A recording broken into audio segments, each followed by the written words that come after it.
Hello everyone, welcome to RK tutorial. మన ఛానల్లో ఉన్న సబ్స్క్రైబర్స్ అందరికీ గుడ్ న్యూస్ అండి. క్రిస్మస్ మరియు నూతన సంవత్సర శుభాకాంక్షలతో మరి మన యాప్లో ఉన్న అన్ని కోర్సులపైన భారీ ఆఫర్లు అయితే మీ ముందుకు తీసుకురావడం జరిగింది.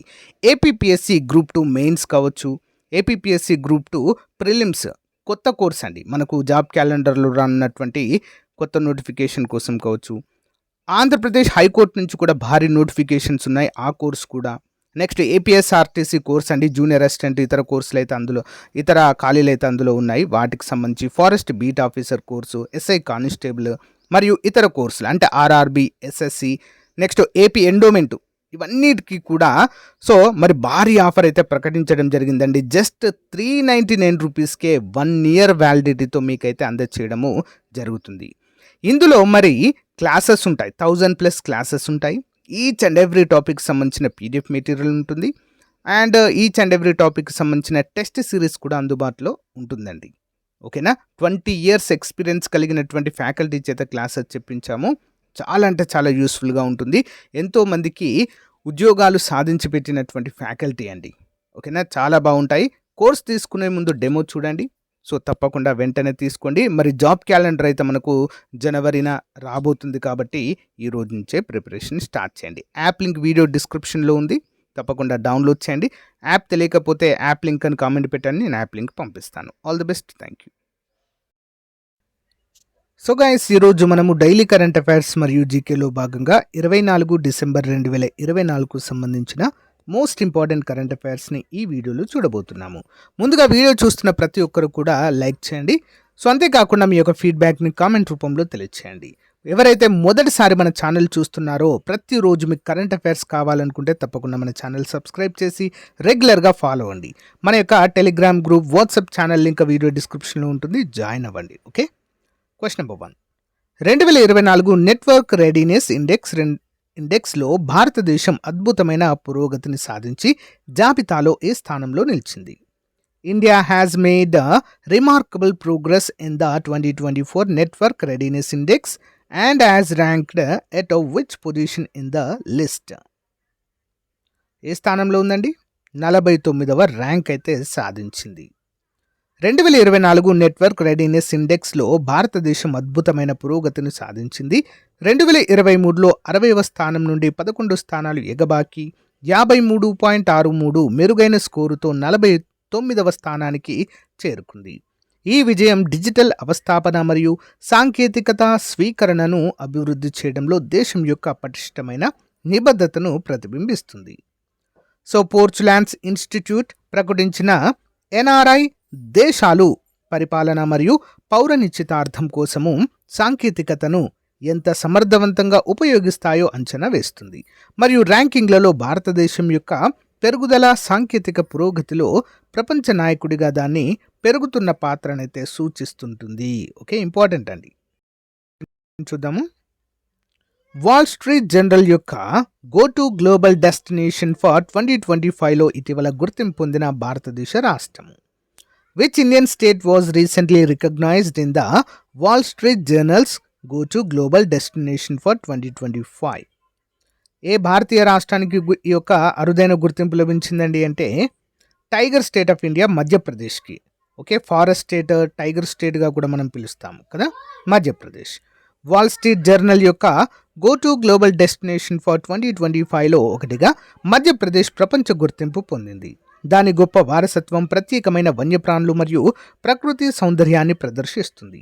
ఈ ప్రత్యేకమైన అంగీకారము రాష్ట్రము తనని తాను ఒక ప్రధాన ప్రయాణ గమ్యస్థానంగా స్థాపించుకోవడానికి చేస్తున్నటువంటి ప్రయత్నాలపై ఆధారపడి ఉంటుంది. ఖజురాహో, పన్నా మరియు బంధావ్ఘాట్ వంటి ఐకానిక్ ప్రపంచ వారసత్వ ప్రదేశాలు, అలాగే శక్తివంతమైన సాంస్కృతిక అనుభవాల శ్రేణిలో మధ్యప్రదేశ్ ప్రపంచ పర్యాటక పటంలో తన స్థానాన్ని పదిలపరుస్తుంది. ఇంపార్టెంట్ క్వశ్చన్ అండి. Okay, next one. జాతీయ మానవ హక్కుల కమిషన్ చైర్పర్సన్గా డిసెంబర్ 23, 2024న నియమితులైన వ్యక్తి. Who was the appointed as the chairman of the national human rights commission on December 23, 2024? ఎవరు నియమితులయ్యారండి? Important question. ఆన్సర్ వచ్చేసి ఆప్షన్ డి అండి, అరుణ్ కుమార్ మిశ్రా. ఎవరు? అరుణ్ కుమార్ మిశ్రా.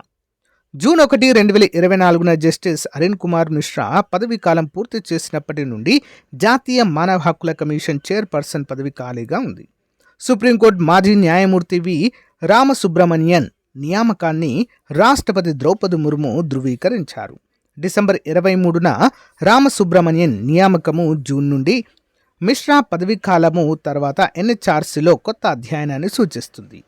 2021 నుంచి జూన్ 2024 వరకు వీరు పదవిలో ఉంటారు. నెక్స్ట్ వన్, ఇటీవల మరణించిన ప్రముఖ చలనచిత్ర దర్శకుడు శ్యామ్ బెనగల్ ఏ రాష్ట్రంలో జన్మించారు?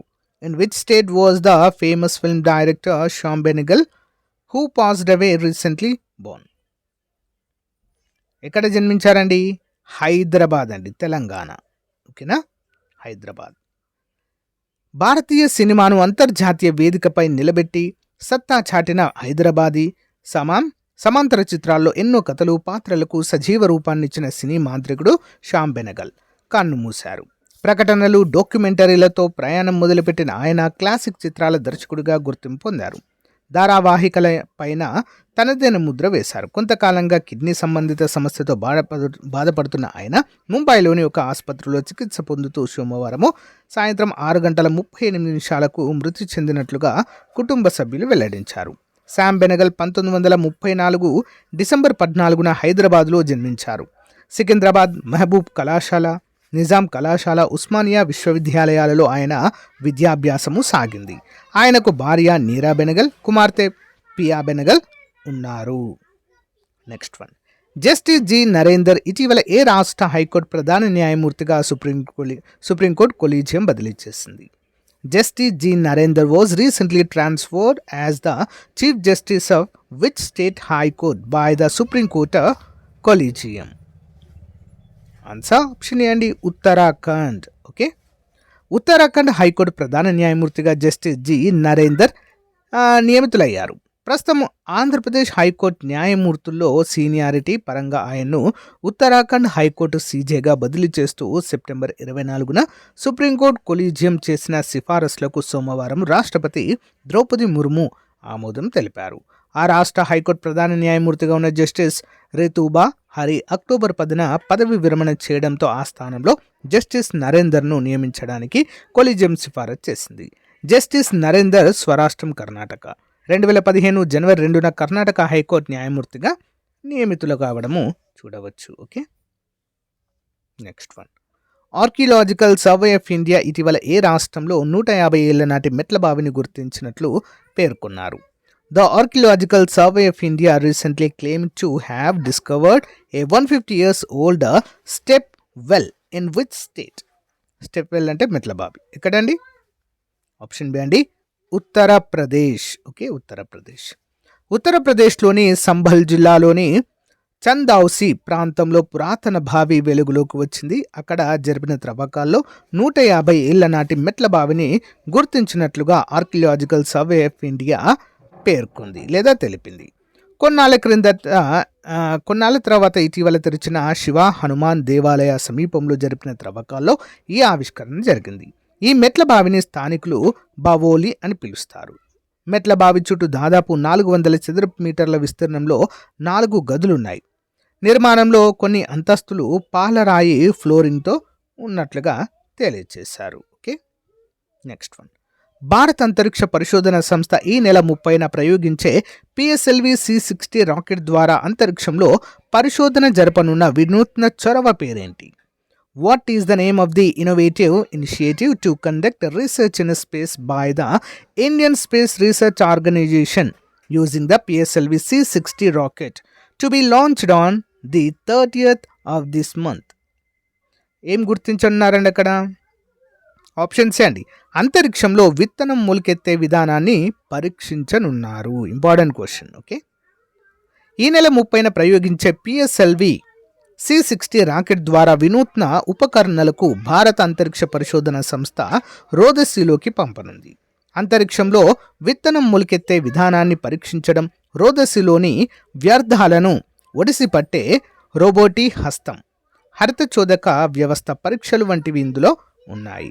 పిఎస్ఎల్వి C-60 ద్వారా జంట స్పీడెక్స్ ఉపగ్రహాలను ఇస్రో ప్రయోగిస్తుంది. ఈ ఉపగ్రహాలను ప్రయోగించిన అనంతరం పిఎస్ఎల్వి C60లోని 4వ దశ కక్షలో ఉండిపోతుంది. దీన్ని ఒక ప్రయోగ వేదికగా ఇస్రో ఉపయోగించుకుంటుంది. 8 అలసంద గింజలతో కూడిన ఒక ప్రయోగం కూడా ఇందులో ఉంది. రోదసీలో ఇవి మొలకెత్తే తీరును పరిశీలించాలన్నది ఇస్రో ఆలోచనగా అయితే చెప్పుకోవచ్చు. నెక్స్ట్ వన్, రక్షణ మంత్రిత్వ శాఖ 2025లో రిపబ్లిక్ డే సందర్భంగా ప్రకటించిన థీమ్ క్రింది వాటిలో ఏది? Which of the following is the theme announced by the ministry of defence for republic day 2025? Option D అండి, స్వర్ణిం భారత్, విరాసత్ ఔర్ వికాస్. చూద్దాం వివరాలు. రక్షణ మంత్రిత్వ శాఖ 2025లో రిపబ్లిక్ డే వేడుకల థీమ్ను వెల్లడించింది. ఇది భారతదేశ సాంస్కృతిక వారసత్వం మరియు అభివృద్ధిని ప్రదర్శించే లక్ష్యంతో స్వర్ణిం భారత్ విరాసత్ ఔర్ వికాస్ థీమ్. ఈ కార్యక్రమంలో వివిధ రాష్ట్రాలు మరియు కేంద్రపాలిత ప్రాంతాల నుండి పట్టికలు ప్రదర్శించబడతాయి. పట్టికలు అంటే శకటాలు అండి, ఓకేనా. ఇది దేశం యొక్క విభిన్న బలాలను సూచిస్తుంది, ఓకేనా. నెక్స్ట్ వన్, దేశంలో మొదటి జీరో వేస్ట్ ఎయిర్పోర్ట్గా ఇటీవల గుర్తింపు పొందిన అంతర్జాతీయ విమానాశ్రయం క్రింది వాటిలో ఏది? Which of the following international airport was recently recognized as the first zero waste airport in the country? Option D అండి, ఇండోర్ విమానాశ్రయం. చూద్దాం. భారతదేశంలోనే అత్యంత పరిశుభ్రమైన నగరంగా గుర్తింపు పొందిన ఇండోర్ స్థిరత్వంలో పురోగతిని సాధిస్తుంది మరియు డిసెంబర్ 22న దేశంలో మొదటి జీరో వేస్ట్ ఎయిర్పోర్టుగా అవతరిస్తుంది. ఈ చొరవ సమగ్ర వ్యర్థాల నిర్వహణ, విమానాశ్రయం మరియు దాని విమానం రెండింటి ద్వారా ఉత్పన్నమయ్యే వ్యర్థాలను రీసైక్లింగ్ చేయడంపై దృష్టి పెడుతుంది. వ్యర్థ పదార్థాల నిర్వహణ వ్యవస్థ. విమానాశ్రయం పూర్తి వ్యర్థ పదార్థాల నిర్వహణ వ్యవస్థలను అమలు చేస్తుంది. ఈ వ్యవస్థ విమానాలు, దుకాణాలు, తోటలు మరియు టాయిలెట్ల నుండి వ్యర్థాలను రీసైకిల్ చేస్తుంది. ఇంపార్టెంట్ క్వశ్చన్ అండి, ఓకే. నెక్స్ట్ వన్, 2025లో మహిళల కబడ్డీ ప్రపంచ కప్కు ఆతిథ్యం ఇవ్వనున్న భారతదేశ రాష్ట్రం. Which Indian state will host the women's kabaddi world cup in 2025? Option A అండి, బీహార్. ఓకే, చూద్దాం. బీహార్ మార్చి 2025లో మహిళల కబడ్డీ ప్రపంచ కప్కు ఆతిథ్యం ఇవ్వడానికి సిద్ధమవుతుంది. ఇది 2012లో విజయవంతమైన ప్రారంభ టోర్నమెంట్ తర్వాత రాష్ట్రం ఈ ప్రతిష్టాత్మక ఈవెంట్ను నిర్వహించడం రెండవసారి సూచిస్తుంది. ఈ మ్యాచ్లు రాజ్గిరి స్పోర్ట్స్ అకాడమీలో నిర్వహించబడతాయి. ఇందులో ఆధునికమైనవి ఉన్నాయి. సో 5,000 మంది ప్రేక్షకుల సామర్థ్యంతో ఇండోర్ స్టేడియం ఉంటుంది. ఇంపార్టెంట్ క్వశ్చన్ అండి. Next one, additional questions. భారతదేశంలో మొదటి డయాబెటిస్ బయోబ్యాంక్ ఏ నగరంలో స్థాపించబడింది? India's first diabetes biobank has been established in which city? Answer option A అండి, చెన్నైలో. మహిళల హాకీ జూనియర్ ఆసియా కప్ 2024ను ఏ దేశం గెలుచుకుంది? Which country won the women's hockey junior Asia cup 2024? ఎవరు విన్ అయ్యారండి ఇందులో? ఆన్సర్ ఆప్షన్ బి, ఇండియా అండి, భారతదేశమే. Okay. Kaleshwaram lift irrigation scheme ఏ రాష్ట్రానికి సంబంధించింది? Kaleshwaram lift irrigation scheme is associated with which state? Option D, Telangana. So Mikheil Kavelashvili ఏ దేశానికి కొత్త అధ్యక్షుడిగా ఎన్నికయ్యారు? Mikheil Kavelashvili was elected as the new president of which country? Option B, Georgia. Kondareddy తెగ ప్రధానంగా ఏ రాష్ట్రంలో ఉంది? Kondareddy. The Kondareddy tribe is primarily found in which state? Answer option B అండి, ఆంధ్రప్రదేశ్. కొండారెడ్డి బురుజు అని పేరింటాం కదా, సో అది నిర్మించిన వారు కూడా వీరే. ఓకేనా, కొండారెడ్డి తెగ ఆంధ్రప్రదేశ్లో ప్రసిద్ధి. సో గైస్, ఇది రోజుకు సంబంధించిన మోస్ట్ ఇంపార్టెంట్ కరెంట్ అఫైర్స్ అండి. మీకు నచ్చితే లైక్ చేయండి, తప్పకుండా మీ ఫ్రెండ్స్తో షేర్ చేయండి. Thank you, have a nice day, bye.